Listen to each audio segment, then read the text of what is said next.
कुछ समझ नहीं आया ना? कोई बात नहीं, हम आपको बताते हैं कि अभी थोड़ी देर पहले आपने जो देखा और सुना उसका मतलब क्या है और ये सब लोग अलग अलग आवाज़ में क्या बात कर रहे हैं। दरअसल आपने अभी जो वीडियो देखा है वो मेघालय के कोंग थोंग गाँव का है और इस गाँव को इसके खास अंदाज की वजह से सीटी वाला गाँव कहते हैं। अभी आपने जो वीडियो देखा उसमें बच्ची की माँ उसे उसके खास नाम से बुलाती हैं और बच्ची उन्हें कू कू यानी उसे अपना नाम सुनाई दे गया वाले अंदाज में जवाब देती है। ये सिर्फ एक माँ बेटी की कम्युनिकेशन का स्टाइल नहीं है, ये इस गांव के हर व्यक्ति की बातचीत का अंदाज है। तो आइए जानते हैं मेघालय के इस सीटी वाले गांव के बारे में।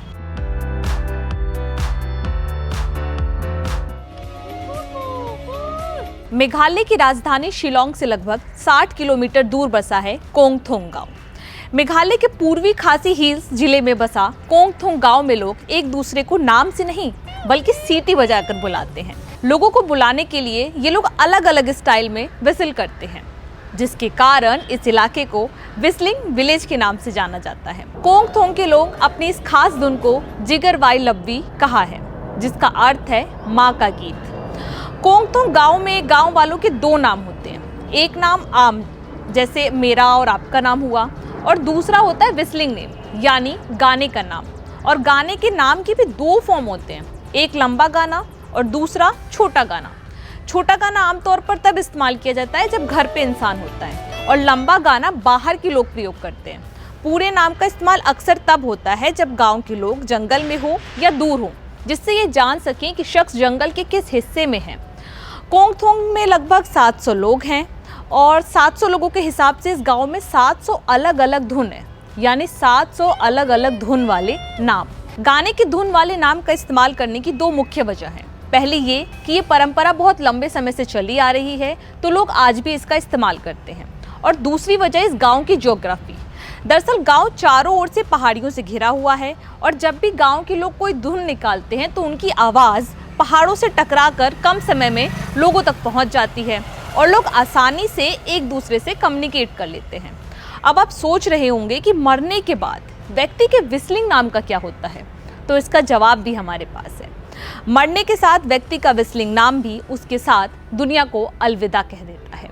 इस गांव में हर बच्चा जन्म के साथ एक नया विस्लिंग नेम लेकर इस गांव की दुनिया में आता है। हर इंसान के लिए इस्तेमाल की जाने वाली अलग अलग धुन बच्चे के जन्म के समय उसकी माता द्वारा बनाई जाती है। यानी गांव में जब बच्चा जन्म लेता है तो उसे ये धुन उसकी माँ देती है, जैसे हम लोगों के यहाँ आमतौर पर नामकरण संस्कार होता है, बिल्कुल वैसे ही।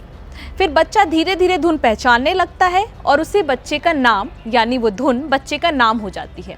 गांव के लोग ये धुन नेचर की आवाज़ से बनाते हैं, जैसे चिड़ियों की आवाज़ हो गई। अब आपके मन में एक सवाल ये भी आ रहा होगा कि क्या आप और हम लोग इस गांव में जा सकते हैं? तो जी हाँ, बिल्कुल आप और हम इस गांव में जा सकते हैं। कोंग थोंग बहुत टूरिस्ट फ्रेंडली गांव है। बस इस गांव में जाने से पहले एक बात अपने दिमाग में अच्छी तरह गांठ बांध कर रखनी होगी कि इस गांव के लोगों को साफ़ सफाई बहुत पसंद है और गांव में स्वच्छता का लेवल भी बहुत हाई है, इसीलिए यात्रा करते समय गंदगी बिल्कुल ना करें।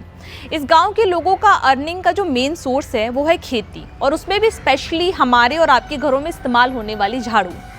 इस गांव में रोड कनेक्टिविटी भी बहुत अच्छी है और इस गांव में स्कूल भी काफ़ी अच्छे हैं। बीजेपी के राज्यसभा सांसद राकेश सिन्हा ने इस गांव को गोद लिया है। बीजेपी लंबे समय से मेघालय में सत्ता में वापसी की कोशिश कर रही है, इसलिए बीजेपी इस बार चुनाव में जीत के लिए प्रचार तेज कर चुकी है। बीते दिनों अमित शाह से लेकर बीजेपी के कई बड़े नेताओं ने मेघालय में कई रैलियां की हैं, लेकिन मेघालय के दिल में किस पार्टी के लिए कितना प्यार है इसका ऐलान तो 2 मार्च को हो जाएगा। नवभारत टाइम्स ऑनलाइन की रिपोर्ट।